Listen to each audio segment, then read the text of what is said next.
My name is Jim Galbraith. I am in Flin, Flon, Manitoba, border town with Creighton, Saskatchewan.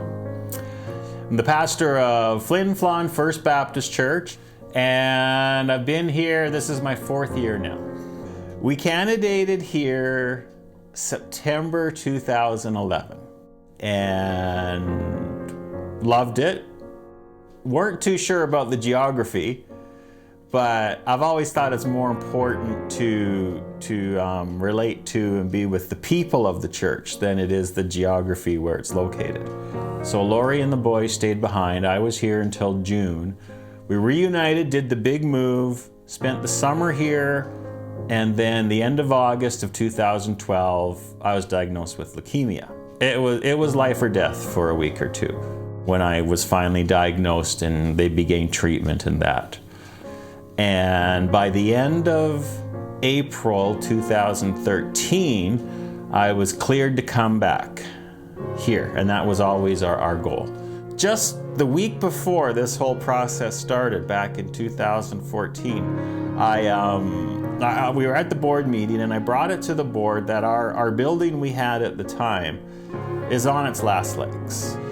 And we discovered a crack in the foundation of an addition, and a significant addition to the building. It was the last 10 or 15 feet up to the sidewalk of the street we fronted on, Channing Drive. And within half an hour, they've got a barricade on the road, and they're not going to let traffic go by our building anymore. And they've got red tape everywhere, and we're all kind of in shock. There was about 4 or 5 of us from the church there when all this is going on. We couldn't renovate. If we tried to fix the problem, the whole building would have to come up to current code. So renovating wasn't going to happen. And we couldn't stay in the building. And so we had to make the decision that this building's going to have to be demolished.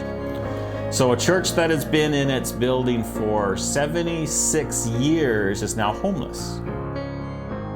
This event, this crisis, the way the community responded to it has been excellent. And it's also been a chance for us to show the community that when Christians face a problem, God can get us through it. He will get us through it.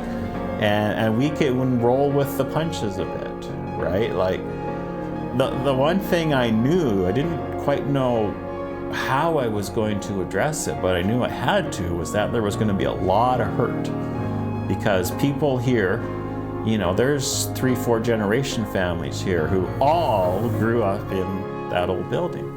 And they're going to miss it, right? And so just seeing them roll with that, their resolve to keep going despite this has impressed me. I've always felt that the church is the people as opposed to the building, right? Churches have buildings, but they aren't buildings. You can say that in your comfortable building that you're used to and everything else, right? But when the building's actually taken away, you learn that lesson for real. And that was learned here. We are the church without the building.